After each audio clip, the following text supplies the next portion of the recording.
ඔන්න අදත් ඇවිල්ලා. ඔයා ගිහින් බලන්නකො මොකද කියන්නේ කියලා. හරි හරි මං දෙන්නා වැඩේ සුපිරියට.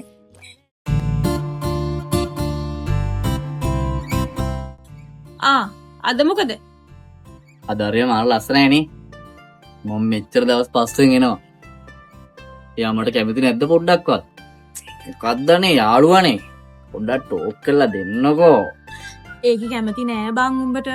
උඹට දැන් කී පාරක් කිව්වද? හිත හදාගනින්කෝ. මේ හොඳින් හරි නරකින් හරි ඒ කිව්ව මම මගේ දෙලේ දාගන්නවා.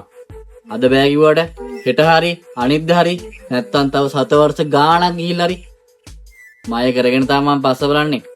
ඊළඟ කියපන් මං ආදරේ කිව්වා කියලා. ඔයාට ඉතින් අපිව පේන්නේ නෑනේ.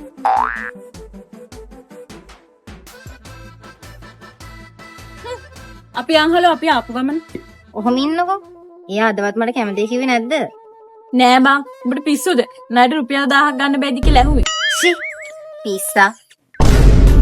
මන්න බඳින්න සුළු කැනෙකි හොඳට හුරු අසනවටම ලැබුණු එකෙක් මං අම්මගේ තාත්තගේ බාලම කොල්ලු